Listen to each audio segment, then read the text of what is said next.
Oke, kita terus ke yang tadi ya. Kita sekarang bahas tentang garis beban DC. Nah, yang disebut dengan garis beban DC itu adalah garis yang menghubungkan antara titik saturasi dengan titik cutoff. Kenapa kok dinamakan garis beban DC? Karena kita menggunakan sumber tegangannya DC, seperti itu. Kalau misalnya kita menggunakan sumber tegangan AC, itu ada lagi namanya garis beban AC, tapi kita tidak akan bahas di sini. Yang kita akan bahas adalah garis beban DC di sini ya. Tujuannya adalah tujuan dari garis beban DC adalah kita bisa menentukan titik kerja transistor atau key point atau quiescence point-nya. Nah, dengan menentukan titik kerja di transistor, kita bisa menentukan daerah kerja transistor. Sehingga kita bisa tahu titik kerja mana yang harus kita set atau kita atur supaya transistor dapat menguatkan sinyal dengan linear tanpa ada kecacatan seperti itu. Kemudian key point kita juga bisa menentukan atau dengan adanya garis beban DC kita bisa menentukan batas maksimum kemampuan transistor. Seperti itu ya. Jadi jangan sampai kita men-set atau kita mengatur key point-nya dekat dengan batas maksimum si transistor tersebut seperti itu. Kemudian, nah ini adalah garis beban DC. Yang dinamakan garis beban DC adalah garis yang menghubungkan antara titik saturasi ya, titik saturasi berarti IC maksimal dengan titik cut off seperti itu atau VCE maksimal. Nah, ini adalah garis beban DC yang menghubungkan antara titik saturasi dengan titik cut off. Nah, ada yang namanya key point. Key point ini adalah pertemuan antara garis IB dengan garis beban DC. Nah, ini disebut dengan key point atau titik kerja transistor. Menurut beberapa referensi yang saya baca yang sangat terpercaya, key point ini harus kita atur tepat di tengah-tengah garis beban DC. Ya, jadi key point harus kita atur tepat di tengah-tengah dari garis beban DC. Supaya apa? Supaya penguatan yang dihasilkan itu linear dan tanpa cacat. Misalnya kita atur key point di sini, berarti kita mengatur key point dekat dengan titik saturasi di mana IC maksimal. Kalau kita atur di sini, maka arus IC mendekati maksimal. Nah, itu artinya si transistor ini akan cepat panas, ya, karena kita mengatur key point-nya terlalu dekat dengan titik saturasi. Kemudian kalau kita atur key point-nya dekat dengan cut off, maka di sini saya katakan daerah rawan ya. Semisal ada lonjakan arus, maka transistor akan langsung cut off, akan langsung uh, dia akan langsung mati seperti itu. Maka yang lebih aman, paling aman, dia ditempatkan di tengah-tengah garis beban DC supaya penguatannya linear dan tanpa cacat seperti itu. Nah, ini ada untuk garis beban DC ada cara menghitungnya sendiri ya. Kita akan belajar cara menghitungnya. Di sini kayak saya contohkan dengan soal saja.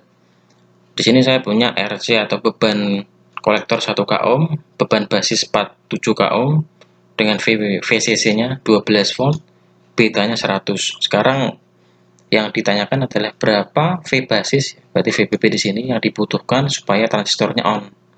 Nah, kita lihat. Nah, di sini diketahui 47 k ohm RB atau R basisnya 47 k ohm, RC 1 k ohm, VCC 12 volt, beta 100.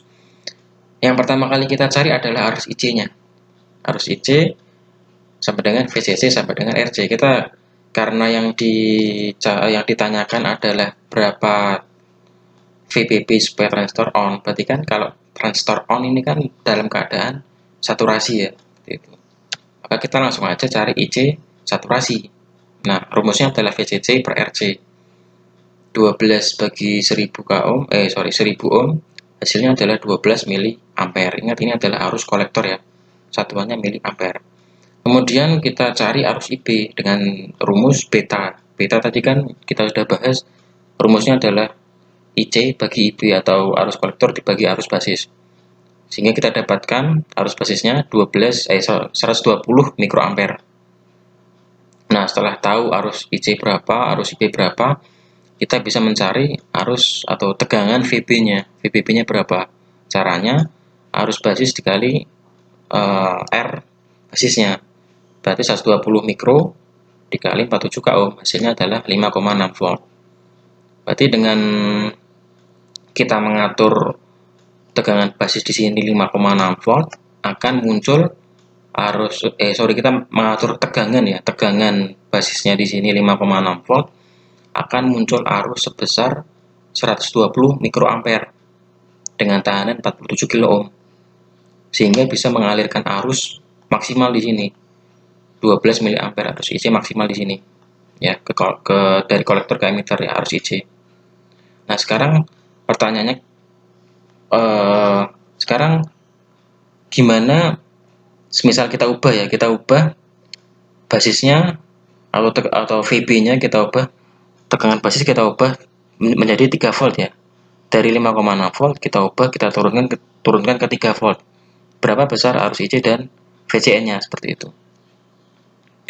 Nah, ketika kita atur VB sama dengan 3 volt, maka kita akan melakukan sedikit perhitungan kembali. Rumusnya adalah, yang pertama kita cari adalah arus basisnya, seperti itu. Karena kita tahu ada perubahan nilai tegangan basisnya di sini. Kita gunakan rumus VB per RB sehingga kita dapat arus basis seperti ini, 63 mikroampere. Kemudian kita cari arus IC-nya dengan rumus penguatan beta IC per IB, maka kita dapatkan arus IC 6,3 miliampere. Nah, untuk mencari VCE kita menggunakan rumus loop yang saya jelaskan tadi ya. Rumus loop hukum Kirchhoff ya. Di sini, loopnya di sini. Nah, kita gunakan rumus loop hukum Kirchhoff, jadi VCC kurang ICRC kurang VCE. Nah, di sini ICRC kita ketahui, tinggal dimasukkan sehingga kita dapatkan VCE-nya 5,7 volt.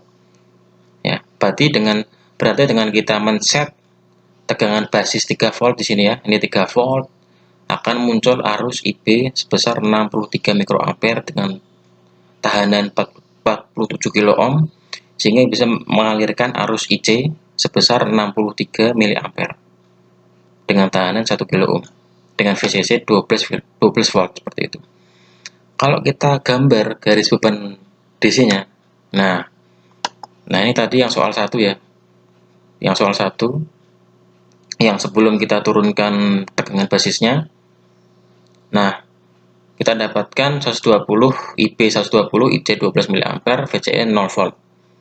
Nah, kita lihat di sini IC 12 mA ya, IB 120, VCA-nya 0.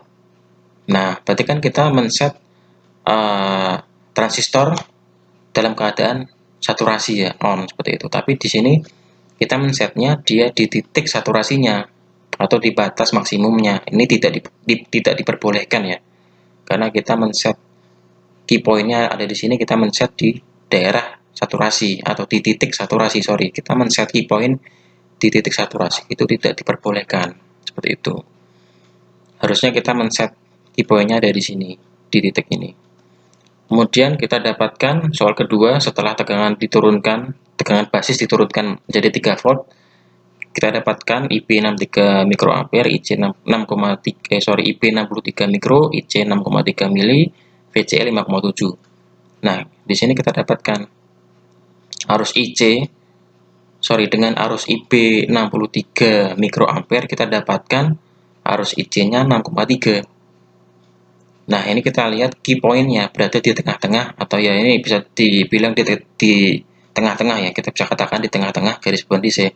Nah, di sini berarti kita katakan key point-nya berada di daerah yang benar atau yang ideal, karena berada di tengah garis beban DC, seperti itu ya, dengan nilai VCE 5,7 volt. Nah, ini kita katakan key point-nya sudah tepat ya, kita tempatkan di tengah-tengah garis beban DC, seperti itu.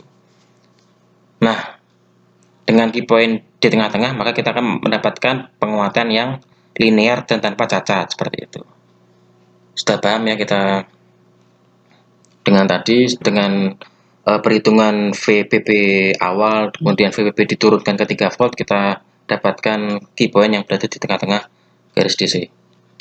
Nah, ini adalah tugas kalian ya, untuk coba dianalisa, dikerjakan dan dianalisa seperti itu. Cukup sekian, kurang lebihnya mohon maaf. Terima kasih. Assalamualaikum